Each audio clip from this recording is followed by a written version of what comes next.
Hola amigos, ¿cómo están? Bienvenidos una vez más a este viaje por la historia de la Iglesia. Hoy vamos a tocar un tema fascinante, que es la historia, o leyenda tal vez, de la papisa Juana. Es verdad que existió en el solio pontificio, que ocupó el lugar del vicario de Cristo del sumo pontífice, una mujer de nombre Juana. ¿Verdad, mito, mezcla de ambas cosas? Bueno, veremos. Pero para entender siempre mejor la historia, tenemos que ampliar un poco el círculo que estamos viendo, el círculo histórico, los tiempos en los que estamos tratando. Esto es en el siglo IX, la mitad aproximadamente del siglo IX, y es importante tener un poquito la visión más amplia, el conjunto, que nos llevará a entender por qué surge esto de la papisa Juana. Vayamos al Papa Nicolás I, un papa muy importante del siglo IX, porque a partir de este papa hay un cambio muy importante, hay un antes y un después. Este papa fue el primero en impulsar verdaderamente la supremacía de jurisdicción universal del obispo de Roma. Ustedes saben que en toda la Edad Media hubo una disputa, o toda la Edad Media gira en torno a una disputa que es el poder temporal, es decir, el gobierno civil, el gobierno de los emperadores, de los reyes, y el gobierno atemporal, eternal, el gobierno espiritual, el gobierno de los papas. Siempre fue el emperador versus el papa, o el papa versus el emperador. Sobre esta disputa de poder gira toda la Edad Media. Y este papa, Nicolás I, marcará un importante antes y después. Porque cuando le hablan del tema de la jurisdicción universal del obispo de Roma, que todos sabemos que fue proclamado como dogma en el Concilio Vaticano I en el 1870, allí tenemos la Constitución Dogmática Pastor Eterno, y siempre nos quieren hacer ver que esto se remonta a la época de los apóstoles, porque en la iglesia primitiva ya existía una jurisdicción universal del obispo de Roma. Sabemos que no es así, que recién en el siglo III, el Papa Esteban, en época de Cipriano de Cartago, comienza a reclamar para sí la perícopa de Mateo 16, 18, 19. Recién él comienza a atribuirse ese versículo como que está dirigido o hace referencia al obispo de Roma. Y allí, a medida que vayan pasando los siglos y los distintos papas, por ejemplo, León Magno, Gregorio I, el Papa Dámaso, bueno, todos ellos irán de a poquito reclamando, pero ninguno de ellos llegará tan lejos como a partir de Nicolás I, porque él, a partir de Nicolás I, a mitad del siglo IX, es cuando surge esto de la jurisdicción universal del obispo de Roma, y que el poder del obispo de Roma está por encima de emperadores, por encima de todos los demás.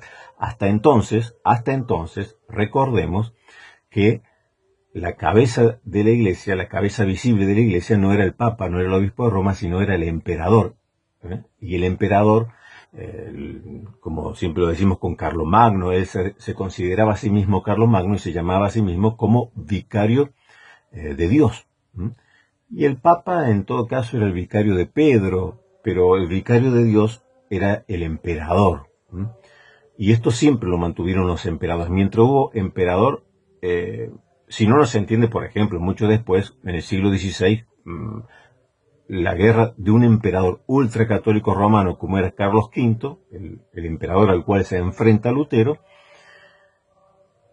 un emperador ultracatólico romano, sin embargo, tiene guerra contra el papado, tiene guerra contra el papa, porque en la conciencia de los emperadores, y estos de los emperadores del Sacro Imperio Romano Germánico, existía la conciencia de que el emperador era el responsable de custodiar, de guardar la iglesia. Y no solo la iglesia, sino todo lo que conlleva, la doctrina, la teología. Recordemos que los emperadores eran los que convocaban un concilio. Ningún papa tenía la autoridad para convocar concilios. Los concilios los convocaba siempre el emperador. Esto ya desde Constantino, el primer concilio, hasta que la iglesia de Oriente se separa, la iglesia de Occidente se separa de la de Oriente. Hasta este cisma del 1054, siempre los concilios eran convocados por los emperadores. Carlomagno convocó un concilio, por ejemplo, para anular lo que se había decretado en el séptimo concilio acerca de las imágenes.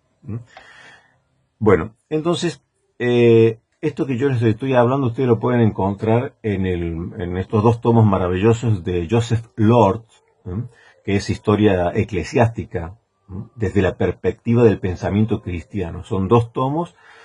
Joseph Lord, un grandísimo historiador católico romano, recuerda.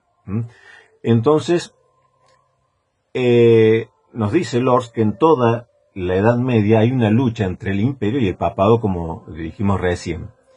El vicario de Dios, que hasta Nicolás I, el vicario de Dios no era el papa, sino el emperador, a partir de Nicolás I, recién en el siglo, estamos hablando del siglo IX, a partir de entonces el vicario de Dios, en lo sucesivo, ya no será el emperador, sino el papa. Nicolás I es el precursor. Él no verá cumplido todos sus sueños de grandeza del papado, pero él dará comienzo a este reclamo. A partir de Nicolás I ya no es el emperador, el vicario de Dios, el vicario de Cristo, sino el papa. Esto, recuerden ustedes, a partir del siglo IX. Esto no es doctrina apostólica ni de la iglesia primitiva. Esto surge con Nicolás I en el siglo IX. Lo llevará muchísimo más allá luego cuando venga Gregorio VII, el papa que hizo la reforma gregoriana. Él llevará mucho más allá. Él verá cumplido muchas de estas pretensiones papales, ¿no?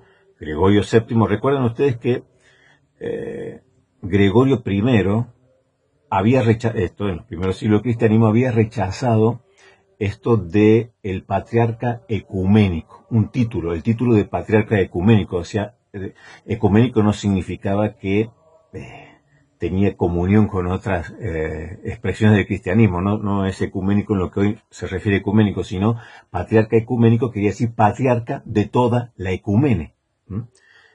Y él rechaza este título, diciendo que ese título es pretencioso, que eso no es correcto. Sin embargo, cuando venga Gregorio VII, él dirá que sí, que el Papa es el obispo universal y que la jurisdicción del Papa, no solo que el Papa está por encima del emperador, sino que el Papa tiene jurisdicción universal y reclamará la obediencia tanto de Oriente como de Occidente. Cosa que el primer Gregorio I, rechazaba y decía que ese título era pretencioso, que no podía ser tal cosa. El patriarca ecuménico vendría a ser lo mismo que la jurisdicción universal que luego pretenderá el obispo de Roma a partir de, dijimos, Nicolás I, que no lo verá realizado, pero luego vendrá Gregorio VII en el siglo XI. Y luego vendrá el Papa Inocencio III en el siglo XIII, que sí verá cumplido todo esto. Dijimos que Inocencio III fue el Papa más poderoso de la historia. Mucho más poderoso que los papas del Renacimiento, que vivían como príncipes, pero eso era otra historia. El poder real de un Papa llegó a la plenitud con Inocencio III en el siglo XIII.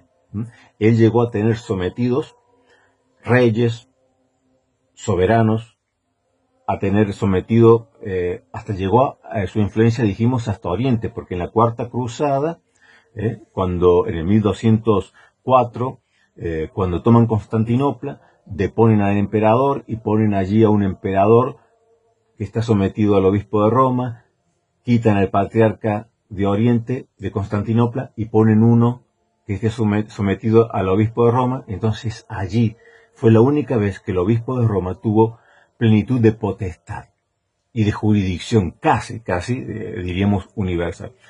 Esa gloria solamente la ostentó Inocencio III. A partir de entonces comienza una decadencia.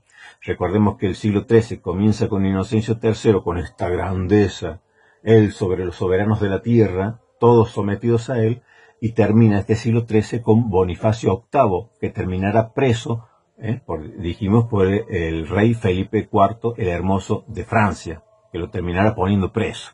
Es decir, y allí sigue una decadencia, ya nunca más ostentará el papado el poder que tuvo con Inocencio III. Pero comienza toda esa plenitud de potestad a reclamarla con este papa que estamos viendo en el siglo, a mitad del siglo IX. Esta época, la época en que se centra esta historia o mito, ya veremos, o leyenda de la papisa Juana, dijimos, está con este papa a mitad de Nicolás I, a mitad del siglo IX, pero también es una época de grandes falsificaciones.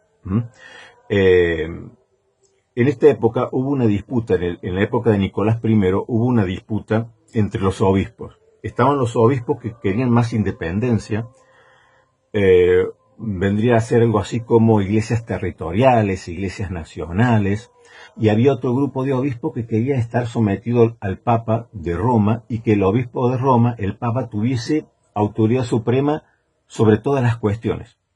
Otro grupo de obispos decía que no, que el Papa no podía tener autoridad para juzgar todas las cuestiones. Estos respetaban el poderío y la autoridad de los reyes, de los emperadores, y abogaban por una iglesia un poco más independiente en cada región, de cada nación. Nicolás I obviamente quería centralizar el poder. Que el Papa de Roma tuviese más autoridad que el emperador, más autoridad que todo rey o todo señor feudal o todo príncipe, y no solamente eso, sino que el Papa juzgase todo sobre toda la iglesia. Lo que luego reclamará en el 1870 el Concilio Vaticano I, esta supremacía de jurisdicción universal del obispo de Roma. Bueno, esto lo comienza a reclamar este Papa Nicolás I, pero hay un grupo de obispos que se le oponen y un grupo de obispos que están a favor. Entre los obispos que se oponen está el obispo de Reims, Hincmaro, tiene un nombre un poquito difícil, es Hincmaro. Y él les decía, si ustedes hacen esto, dejar que el Papa juzgue sobre todas las acciones y todos los asuntos, la última palabra la tenga el Papa, él les decía, os convertiréis en siervos del obispo de Roma. Él les advertía, si dejan que el Papa gobierne sobre todos los asuntos de la Iglesia, ustedes se van a convertir en siervos del obispo de Roma. Por su parte, había otro obispo de Soissons que se llamaba Rotardo. Este era el que abogaba por darle al Papa la autoridad y la jurisdicción suprema. Se cree que fue este Rotardo que defendía la jurisdicción universal del obispo de Roma, el que lleva a Roma lo que se conoce como las decretales del pseudo Isidoro. Estas decretales del pseudo Isidoro contenían más de 100 decretales falsas. Más de 100 decretales falsas, que en ese momento se dieron por válidas. Entre ellas, la famosa donación de Constantino. Allí es cuando se da el boom, ¿no?, de esta falsa donación de Constantino. Se supone que este obispo, cuando va a Roma a ver al Papa, este obispo que abogaba por darle el poder a todo el Papa, le lleva este conjunto de pseudo isidorianas, y allí estaban todas estas decretales falsas, sobre todo la Donatio Constantini. Y a partir de entonces comienzan los papas a darle mucha importancia a este falso decreto de Constantino. La donación de Constantino tiene su origen más o menos en el 750, pero el auge lo tiene allí, en el 850 más o menos, a partir de entonces, cuando está en el papado Nicolás I del que estamos hablando. Bueno, a partir de entonces empezará, recuerden ustedes, en el siglo X, Estamos en el siglo IX, pero en el siglo X comenzará, a finales del siglo IX y el siglo X, comenzará lo que se llama el Saeculum Obscurum, una época negra del papado. Saeculum Obscurum, nos dice el Lord. Y bueno, por ejemplo, allí tenemos a un papa, uno de los que después le sigue a Nicolás I, que se llamaba Juan VIII. Según los datos conservados, este papa murió violentamente. Juan VIII fue envenenado por sus parientes y luego le machacaron la cabeza con un martillo. Es maravilloso. Y nos dice este gran historiador católico romano, Joseph Lord, que a la muerte de este papa, que murió de un martillazo, envenenado de un martillazo en la cabeza, comienza el Saeculum Obscurum. Y nos dice Lord, de este modo el papado, a causa de sus posesiones temporales, se convirtió en manzana de la discordia de codiciosas y salvajes luchas partidistas. Las familias nobles victoriosas emplearon en beneficio propio, sin consideración alguna, los ingresos y las posibilidades políticas del disminuido estado de la Iglesia. Sin atender a sus aptitudes, colocaron en el trono de Pedro a sus favoritos. Es decir, las familias poderosas de Roma, las familias poderosas de Italia, sin tener en cuenta las aptitudes del candidato, colocaron en el trono de Pedro a sus favoritos, miembros de la propia familia. Unos papas desalojaron a otros papas encarcelándolos, viniendo a su vez a parar también ellos en prisión, ¿no? Esto está en el tomo 1 de Lords, en la página 310. Ahora vamos a ver algunas joyitas de este periodo que se conoce como el Saeculum Obscurum, dijimos, a partir de, bueno, lo que sería casi todo el siglo X, ¿no? Una parte del siglo IX, pero todo el siglo X.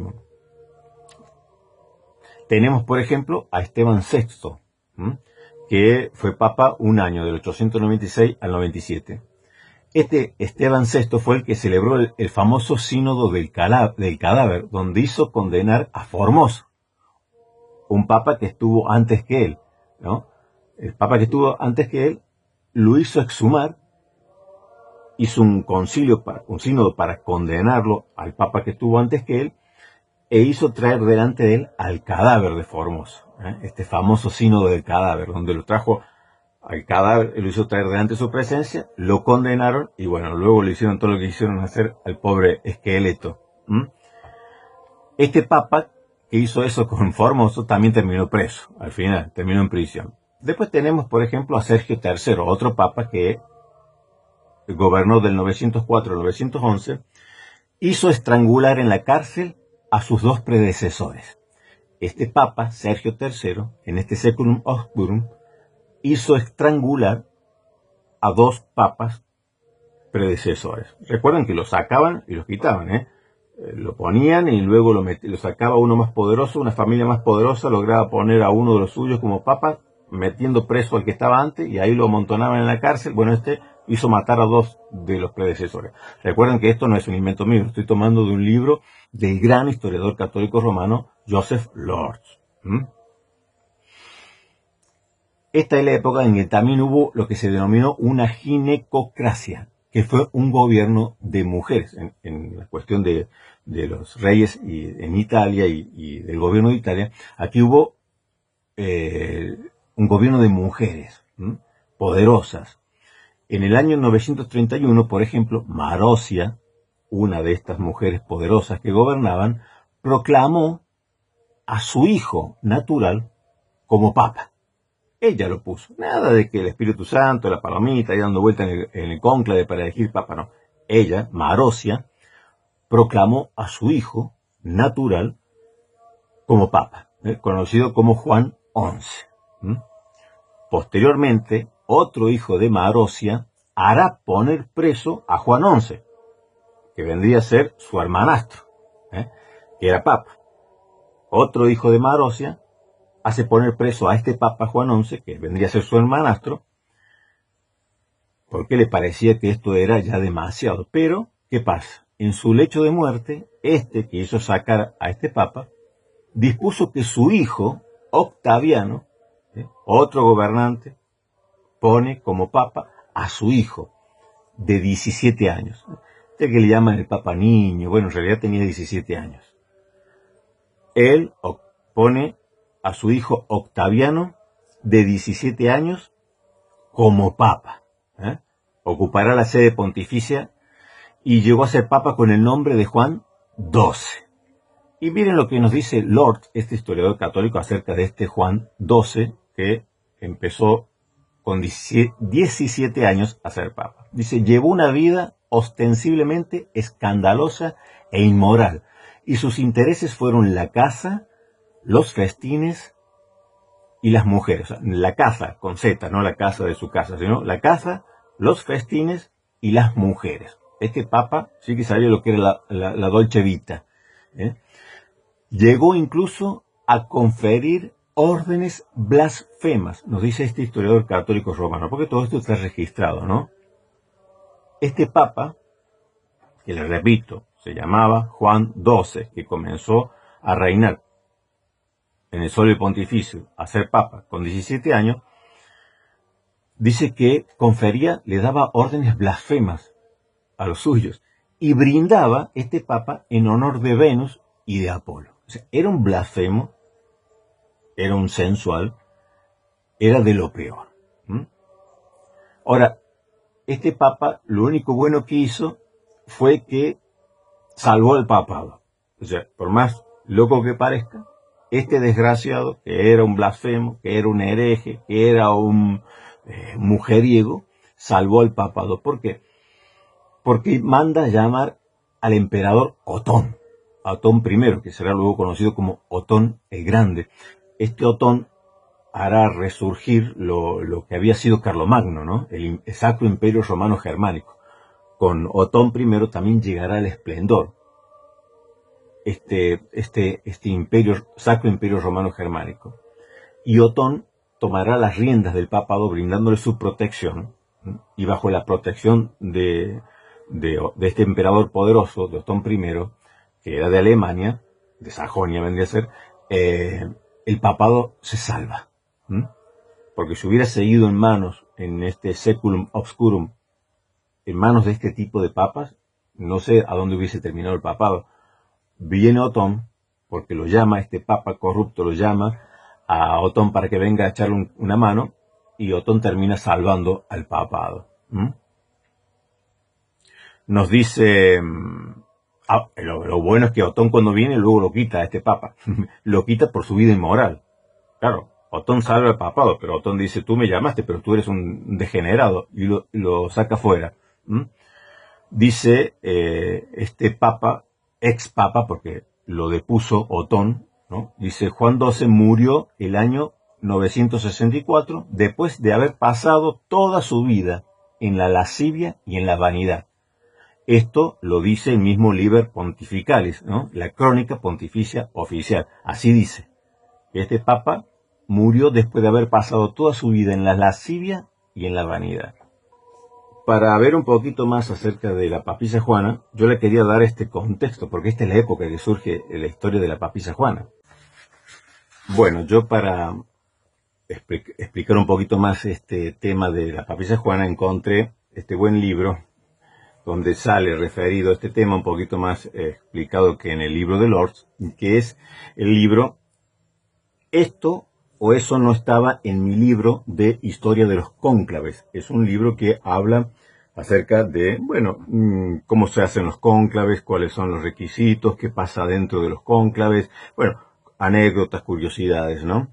Esto es de la editorial Almuzara, o Almuzara, no sé cómo se pronunciara, es de España, y es un libro que está escrito por el historiador y sacerdote católico romano. Recuerden, este también es un libro escrito por un sacerdote católico romano, Mateo González Alonso.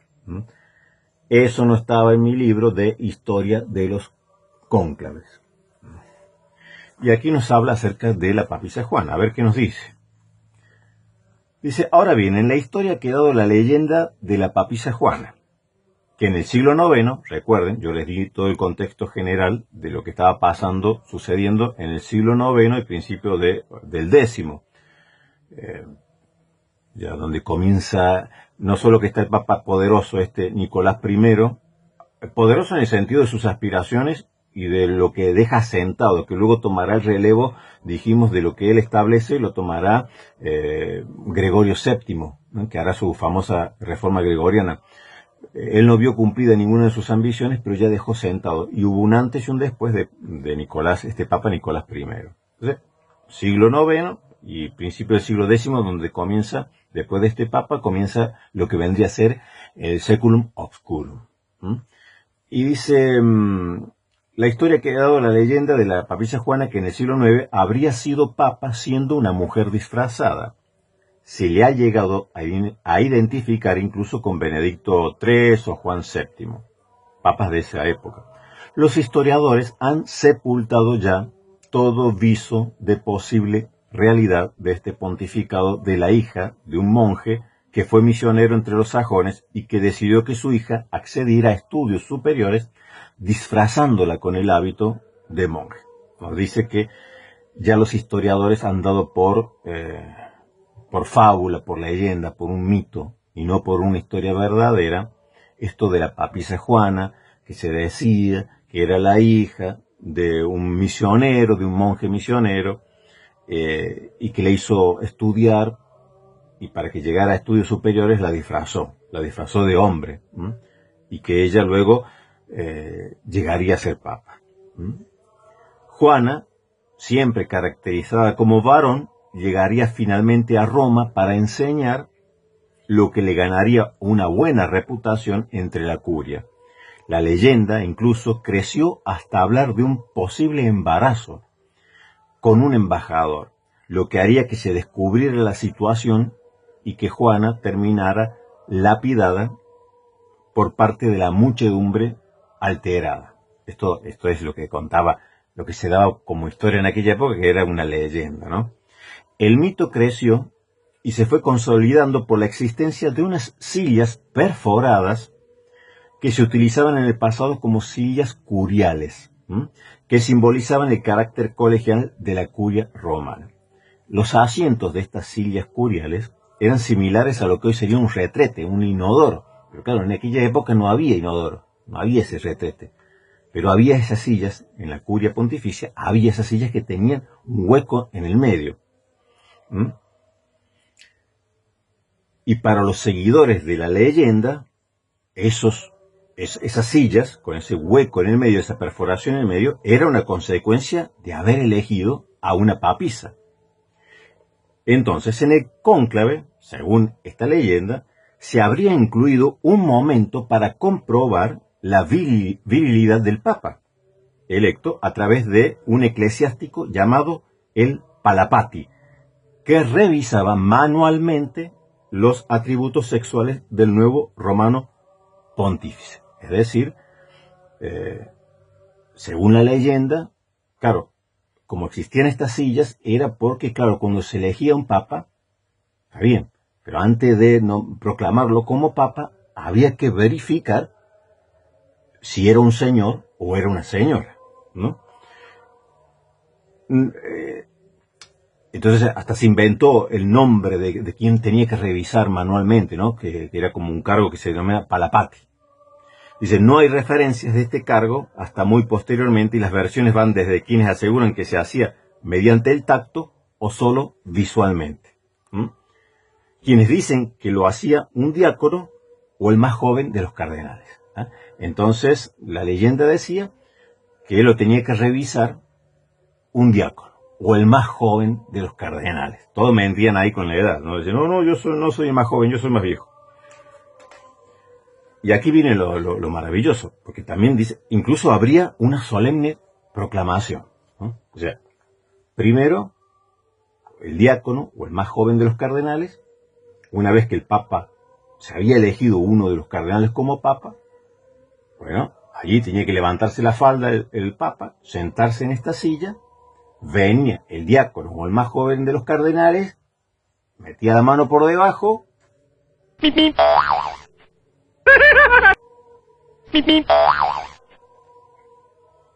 y si Y si esto daba por resultado positivo, tenía que hacer una proclamación. Oye, yo estoy leyendo esto de un libro católico romano, no estoy inventando nada. Una vez que tenía que hacerse esta proclamación. Duos habet, et bene pendentes. Lo que en criollo vendría a ser, tiene dos y cuelgan bien. Lo dice aquí, en latín. Duos habet et bene pendentes. Due bolla e una trompetola. Entonces, una vez que proclamaba esto, los asistentes respondían, Deo gratias, demos gracias a Dios. La silla de este estilo que se conserva en los museos vaticanos es una silla stercoraria, es una sedia stercoraria, es una silla de los excrementos, es decir, era un retrete, en realidad termina siendo un retrete. Lo que se dice un retrete papal. Esas sillas que tienen su hueco en el medio, que la leyenda le atribuyó, que había sido a partir de que había existido la papisa Juana, entonces para no volver a meter la pata, cuando se elegía un papa, había que hacer la comprobación manual, entonces para eso habían hecho esta silla. En realidad no era para eso, en realidad estas sillas luego se comprendió en la historia que estas sillas eran el retrete portátil del Papa. Se conserva todavía en los museos del Vaticano esta silla y dice, como conclusión, todo pura fantasía. Entonces, aquí nos confirma este historiador católico romano que obviamente que lo de la papisa Juana, aunque no lo dice él solamente, sino que también lo dice Joseph Lord, la conclusión que nos dice Lord es, esta situación del papado se refleja hasta cierto punto en la leyenda de la papisa Juana, supuestamente hacia el año 855, no histórica, pero generalmente creída hasta finales de la Edad Media, ¿no? La leyenda tiene también otras raíces, pero muy bien pudo ser expresión de la auténtica tradición de las mujeres que dominaron el papado en el siglo X. ¿Qué nos está diciendo aquí? Que no hubo tal cosa como papisa Juana, pero como yo les dije que hubo este momento, este periodo de mujeres muy poderosas que pusieron su mano sobre el papado, mujeres gobernantes que ponían a sus hijos en el papado, y que no solo ponían a sus hijos, sino que sacaban papas a su antojo, ponían papas a su antojo y gobernaban a los papas.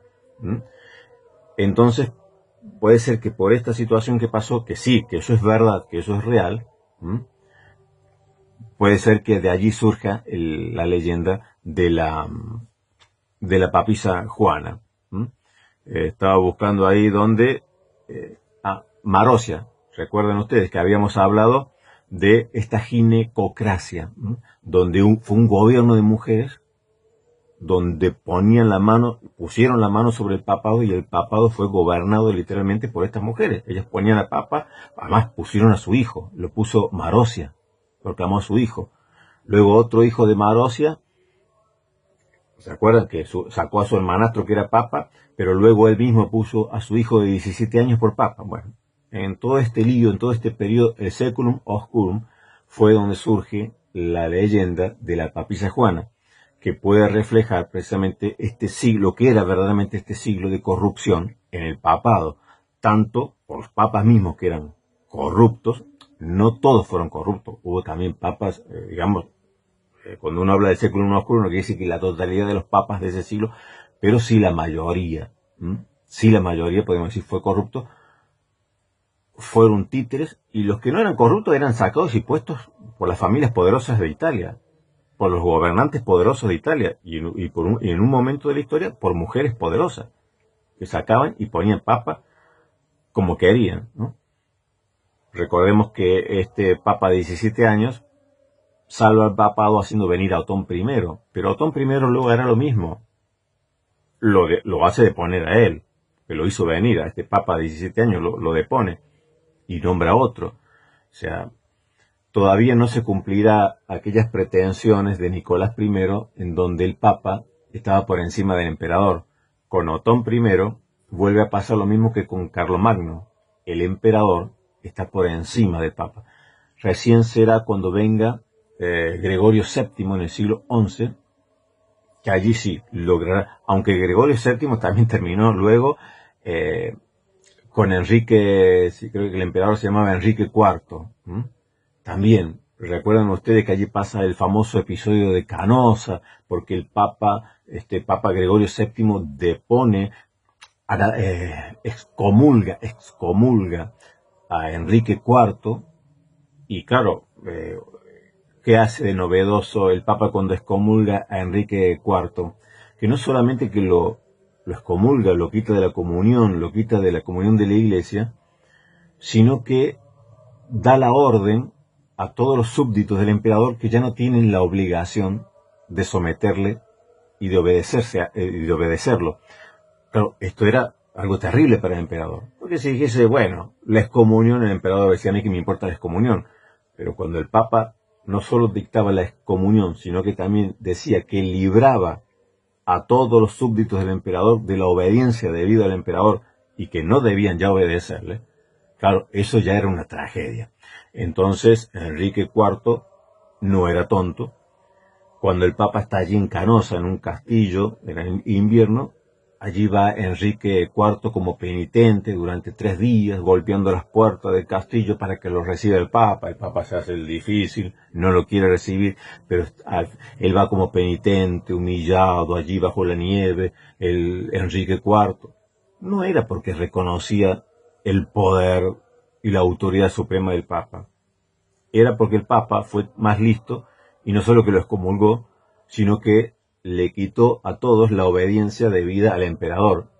Entonces ya estaban por elegir otro emperador. Claro, los príncipes electores no eran tontos. Los príncipes electores decían, claro, esto va a ser una anarquía.